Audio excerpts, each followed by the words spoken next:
இந்த வீட்டுல தூங்கி கொண்டு இருக்கும் போதே இடிந்து விழுகும் போது இந்த வீட்டுக்குள்ள இருந்தவங்க எல்லாருமே வந்து அந்த இடிபாடுகளுக்குள்ள சிக்கப்பட்டாங்க. இந்த அட்டால் மத்தவர் பிடிச்ச வாக்குல ஐயோன்னு கத்துன பிற்பாடு இந்த சொந்த வீட்டுல இருந்தவங்க தான் வந்து அங்க அந்த லைட்டுக்கெல்லாம் சச்ச வச்சு எல்லாரும் வந்து எங்களை எடுத்து மண்ணு வச்சுங்க இந்த மாதிரி தான் கல்லு குமிஞ்சு கிடந்துச்சு கட்டல் மேல சூட்கேஸ் பெட்டியோட.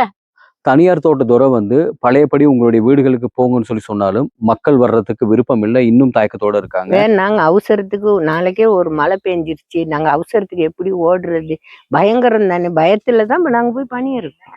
இந்த பாருங்க செவருலாம் இடிஞ்சு உடஞ்சி ரொம்ப வீட்டுலாம் இறங்கி ரொம்ப பாதிப்பா இருக்கு. இதுல தான் ஸ்டேட் துறை எங்களை வெயில் வந்துச்சு இங்க இருக்க வேணா வீட்டுக்கு போகணும்னு சொல்லி முகாமத்துல இருந்து போக சொல்றாங்க. இன்னைக்கு இந்த வாசல்ல உட்காந்து அந்த கூரையில கல்லு கம்பு எல்லாம் தூக்கி வச்சிருந்தா உருண்டு வந்து இந்த பார்க்க கிடக்கு வாசல்ல. இந்த தவறத்துல வச்ச கல்லு தான். நிம்மதியா படுத்து தூங்குறதுக்கு எங்களுக்கு ஒரு நிம்மதி இல்ல. டிட்வா புயலால் பாதிக்கப்பட்ட 16 குடும்பங்களை சேர்ந்த மக்கள் இப்போது தேயிலை தொழிற்சாலையில்.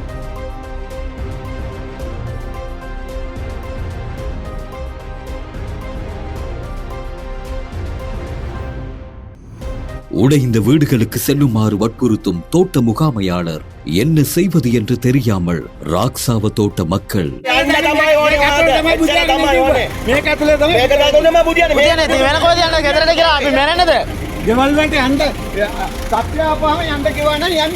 கண்டி மாவட்டம் கங்கை ஏலக்கோரளை பிரதேச செயலக பிரிவுக்குட்பட்ட ராக்சாவ தோட்டம்.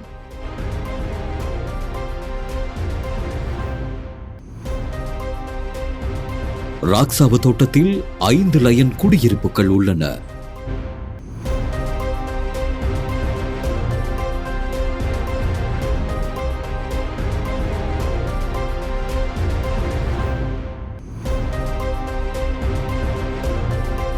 இதில் 16 குடும்பங்கள் வசிக்கின்றன. மொத்தம் 41 மக்கள். இதில் பாடசாலை செல்லும் மாணவர்களின் எண்ணிக்கை 6. 2025ஆம் ஆண்டு நவம்பர் மாதம் 28ஆம் திகதி நாட்டில் ஏற்பட்ட டிட்வா புயலினால் ராக்சாவ தோட்ட மக்களின் வீடுகளும் பாதிக்கப்பட்டது. நாங்க இருந்தது இந்த வீட்டுல தாங்க. எங்க மையன் 2 பிள்ளைங்க அவங்க சம்சாரம் 3 மருமக 3 பேரும் 4 பேரும் தூங்குற நேரம் இந்த வீடு இடிஞ்சு விழுந்துருச்சு. இந்த இப்பயும் பாருங்க ஒரு சுகம் இல்லைன்னு சொல்லி எங்க மையம் வந்திருக்காரு. இந்த எங்க வீட்டுல தான் இந்த பாருங்க வயிற்று வலின்னு படுத்திருக்காரு, எந்திரிக்க கூட இயலாது. அப்ப எங்களுக்கு ஏண்ட அளவு நான் வந்து 10 வருஷம் வேலையும் இல்லைங்க. இவர் மட்டும் தான் கை காசுக்கு வேலை செய்யறாரு. நாங்க பிறந்தது வளர்ந்தது எங்க அம்மா அப்பா இந்த முதலாவது வீடு இடிஞ்சது எங்க வீடு. இது தாங்க எங்க வீடு. நாங்க பிறந்து வளர்ந்த வீடு இந்த வீடு தான். இது இடிஞ்சுங்க நாங்க போயிட்டு அங்கேயும் இங்கேயும் அடுத்த வீட்டுகள்ல இருக்கவங்க எங்களுக்கெல்லாம் உதவி செஞ்சு இந்த எங்க மாப்பிள்ளைக்கு காலில் 10 தையல் இந்த துளசிபாக ஆஸ்பத்திரியில வச்சிருந்து எங்க மாயமார் 2 பேருக்கும் ஏதோ ஆண்டவர் நாங்க செஞ்ச புண்ணியமோ இது ஆண்டையும் கொடுத்த புண்ணியமோ நாங்க வந்து தப்பிச்சோம். இந்த வீடு இடிஞ்சு இவர் வந்து காப்பாத்தி இந்த அட்டால் மத்தவர் பிடிச்ச வாக்குல ஐயோன்னு கத்துன பிற்பாடு இந்த சொந்த வீட்டுல இருந்தவங்க தான் வந்து அங்க அந்த லைட்டுக்கெல்லாம் சச்ச வச்சு எல்லாரும் வந்து எங்களை எடுத்து மண்ணு வச்சுங்க இந்த மாதிரி தான் கல்லு குமிஞ்சு கிடந்துச்சு கட்டல் மேல சூட்கேஸ் பெட்டியோட. அவ்வளவு கல்லுங்க எல்லாம் தூக்கி இந்த மாதிரி தான் வீசி அந்த கல்லுகளெல்லாம் எடுத்து அதுக்கு பிற்பாடு எடுக்கல. ஏதோ ஆண்டவர் செஞ்ச புண்ணியம் எங்க பிள்ளைங்க 2 உயிரோட இருந்துச்சு. இன்னைக்கு இந்த வாசல்ல உட்காந்து அந்த கூரையில கல்லு கம்பு எல்லாம் தூக்கி வச்சிருந்தா உருண்டு வந்து இந்த பார்க்க கிடக்கு வாசல்ல. இந்த தவறத்துல வச்ச கல்லு தான். நிம்மதியா படுத்து தூங்குறதுக்கு எங்களுக்கு ஒரு நிம்மதி இல்லை. எப்ப இடியும் எப்ப சரியும்னு தான் பயமா இருக்குங்க. அது எல்லாம் நீங்க தான் பார்க்கணும், உங்களால தான் ஏறும்.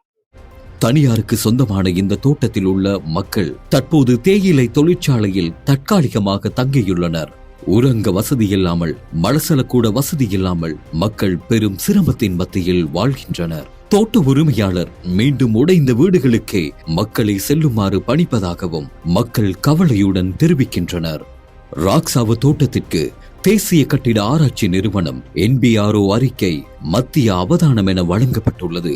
ஆனால் மக்களின் வீடுகள் இவ்வாறு உள்ளது.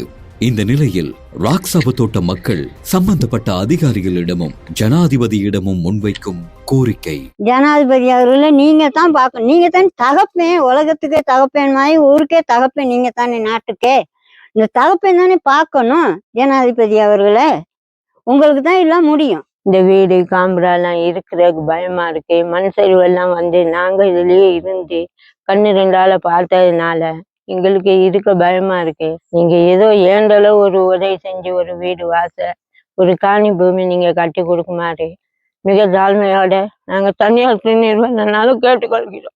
எங்களுக்கு இந்த மழை பெஞ்சதுனால வீடு வாசல்லாம் எல்லாம் வெடித்து தகரங்களும் ஓட்டையாக ஒழுகுது, சிகரெல்லாம் வெடித்து போயிருக்கு, கீழே பூமிகளும் வெடித்து இருக்கு.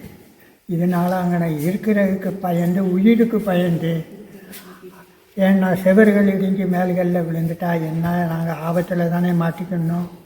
இதுக்காக தான் நாங்கள் அதை விட்டு இங்கே வந்திருக்கிறோம். நாங்கள் 80 வயசாச்சு.